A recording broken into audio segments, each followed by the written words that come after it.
글레이즈가 이렇게 두 개 있어요. 두 개는 일반 오버글레이즈, 유니버셜이 있는데 이거는 구워진 대로 나오는 글레이즈고 이거는 하이플루는 형광성이 있어요. 그래서 어떤 차이가 있느냐? 그래서 뚜껑을 개봉해서 보시면 일반 글레이즈하고 오버글레이즈, 하이플루 글레이즈가 이렇게 있는데 육안으로 보면은 조금 불투명성이 있어요. 왜냐면 하이플루가 형광성이 있기 때문에. 그래서 우리가 여기다가 이 형광성 식별하는 이제 UV 라이트를 한번 광조사를 해보면 이 하이플루 글레이즈, 이거는 그냥 일반 글레이즈예요. 빛 반사가 지금 되게 많이 돼가지고 형광성이 굉장히 진하게 보이는데, 근데 이거는 엄청 쨍하죠. 이 차이가 있어요. 그래서 두 개를 비교해서 보시면 이런 차이가 있습니다. 그래서 오른쪽이 보면은 형광성이 더 진하기 때문에 이렇게 더 쨍해 보여요. 네, 그래서 왼쪽은 일반 글레이즈. 근데 이게 일반 글레이즈도 이렇게 봤을 때는 형광성이 조금 있는데 실제 보철물에 발라진 걸 한번 보면은 차이를 보시면 이렇게 있거든요. 이거는 일반 오버글레이즈를 발랐을 때 형광성이 이제 미미하게 관찰이 되는데, 여기 하이플루 글레이즈를 바르면 이렇게 반사가 형광성이 이렇게 비교가 되겠죠. 그래서 두 개를 같이 놓고 보면 이쪽이 하이플루 글레이즈, 이쪽이 오버글레이즈, 이렇게 보시면 돼요. 왼쪽이 더 빛이 강렬하게 반사가 되죠. 네, 실물로 보면 이렇게 이런 차이가 있어요. 하이플루는 왼쪽은 두 번 발랐을 때 이렇게, 그래서 형광성을 이렇게 비교를 하시면서 원하시는 만큼 조절이 가능해요. 그리고 여기 하이플루 글레이즈가 너무 강하다, 나는 이거보다 약한 형광성을 원한다 하면은 그냥 오버글레이즈랑 반반 섞으셔도 상관없어요. 네, 이 제품 물성이 좋아가지고 어떻게 응용해도 상관없거든요. 이렇게 나옵니다. 그래서 이제 글레이즈는 두 개 다 똑같아요. 어떤 글레이즈도 똑같은데 이거는 무조건 그냥 한 번에 다 광이 나요. 여기 있는 하이플루도 마찬가지고, 하이플루도 형광성이 있기 때문에 나중에 소성돼서 나왔을 때는 우리 눈에는 조금 약간 좀 하얀 느낌이 있거든요. 전체적으로 하얀 느낌이 전체적으로 조금 돌긴 해요.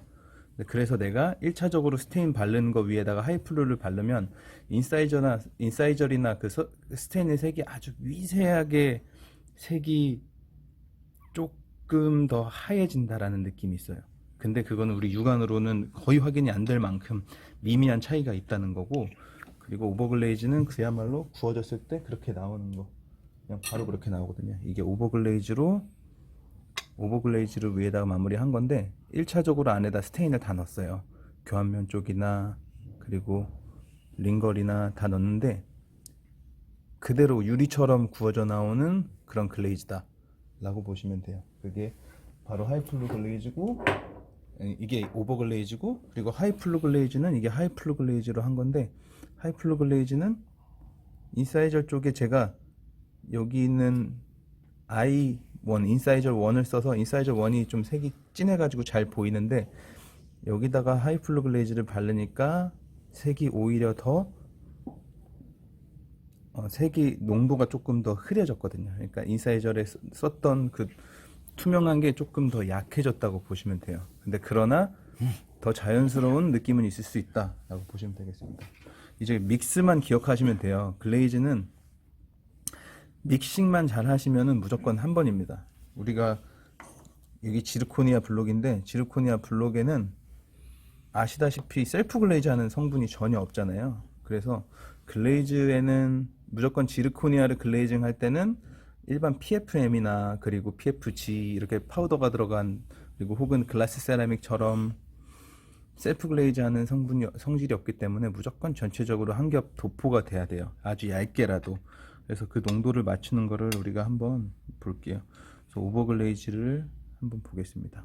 오버글레이즈로 보시는데, 오버글레이즈가 최초에 이렇게 있어요. 근데 선호도에 따라서 어떻게 하시든 상관없어요. 근데 여기다 리퀴드를 막 이렇게 타서 하시는 분들이 있는데, 근데 리퀴드를 너무 많이 타버리면은 우리가 제가 말씀드렸듯이 최소 두께로 도포가 돼야 되는데 내가 만약 리퀴드를 많이 타버렸어요. 그렇게 되면은 이 농도를 다시 올릴 수가 없잖아요. 파우더의 양을 늘릴 수가 없잖아요. 그렇기 때문에 제가 추천드리는 방법은, 여러분 그 동그랗게 파인 그 팔레트 쓰시잖아요. 보통 나눠서 쓰시는데 어차피 우리가 이거를 섞어 놓는다 해도 매일매일 섞어야 되기 때문에 사실 힘들기도 하고, 그리고 좀 비효율적이에요. 그래서 매일매일 데일리 웍으로 하루 쓰시는 글레이즈 양 이렇게 있으면 이런 것들을 그냥 덜어서 쓰시는 팔레트에다가 더시고, 리퀴드를 추가하실 때는 항상 여기다 직접적으로 하는 게 아니라 옆에 글레이즈 통 하나 놓으시잖아요. 일반적으로 리퀴드를 따로 담아 놓는 그 구멍에다가 이거를 넣으시고 조금씩 찍어서 농도를 맞춘다. 근데 그 농도는 어느 정도냐면, 최초의 농도는 계속 섞어 주시면 돼요. 이렇게 해서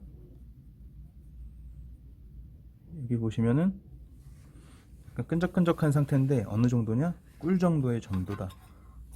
꿀도 보면은 옆에서 보면은 이렇게 조금씩 딸려 올라오겠죠.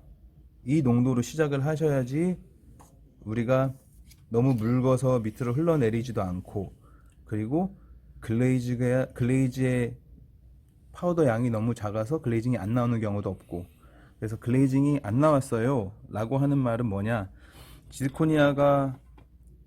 지르코니아에다가 내가 이 글레이즈 페이스트를 너무 묽게 리퀴드를 많이 섞었어요 라고 생각하시면 됩니다. 그래서 이제 적용편에서 이제 발라볼게요. 지르코니아, 우리가 이런 구치부 같은 경우는, 안에 교환면 같은 경우도 마찬가지로 너무 묽은 글레이즈 액이 안으로 들어가면은 안으로 다 흘러 들어가게 되겠죠. 그루브 같은 데를. 그렇기 때문에 발라주실 때는 이렇게, 특히 교환면 같은 데도 마찬가지고. 그래서 리퀴드를 옆에 있는 거를 조금 쓰시면서 하시면 더 편하죠. 그래서 확대를 보시면 교환면도 마찬가지고, 글레이즈도 항상 붓을 막 이렇게 뭉쳐가지고 쓰지 마시고 항상 붓 끝에 우리가 포슬린 빌드업 하듯이 맞춰주시면 됩니다. 그래서 포슬린 빌드업 하듯이 농도로 붓 끝에다가 해서 교환면은 발라주실 때 그룹 안에서부터 밖으로 빼준다. 그래서 전체적으로 이 농도의 글레이즈가 안에 들어가면은 글레이즈가 광이 안 날 수가 없습니다. 이렇게 해서 안으로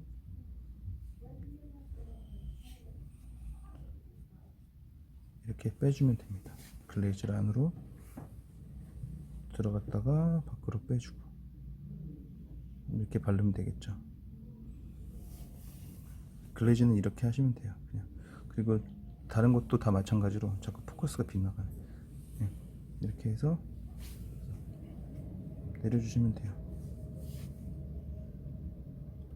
핸들링이 잘 되고, 그리고 결이진 부분이 있으면은 그냥 컨덴싱 해주시고 톡톡톡톡톡 누르면서 그냥 잘 발리게. 이게 결이 지거나 이제 이런 느낌은 뭐냐면은 붓이 닿아가지고 그렇거든요. 보철물에 그냥 붓끝만 가지고 내가 발라준다 라고 생각하시면 좋아요. 붓끝만 가지고 전체적으로 발라서 내려준다. 붓끝만 가지고 발라서 내려준다.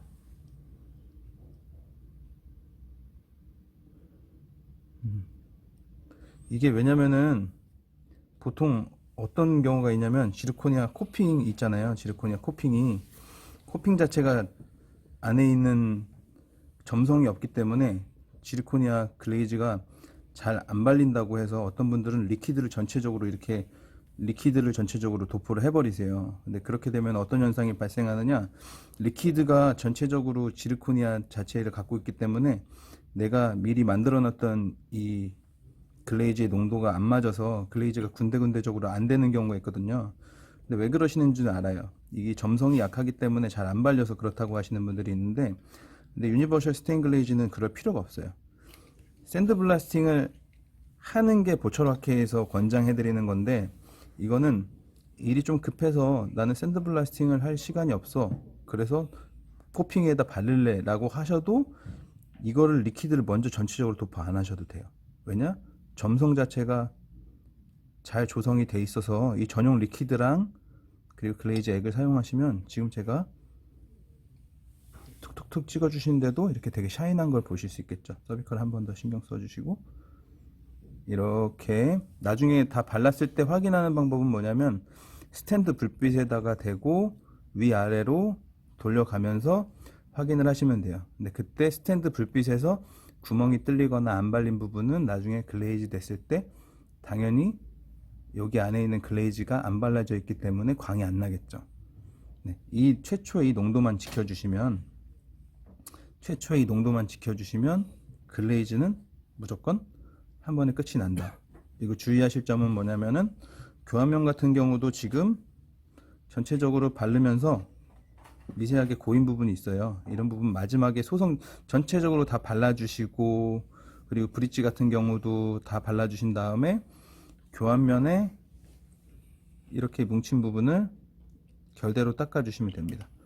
결대로 닦아주시고, 그리고 브릿지에 이제 커넥트 부분 있거든요. 커넥트 부분도 붓을 이렇게 끝으로 세워주셔서 브릿지 커넥트 부분도 이렇게 한 번씩 딱 닦아 내려주시면 글레이즈는 완성이 되겠죠. 그래서 이 정도만 기억하시면 돼요.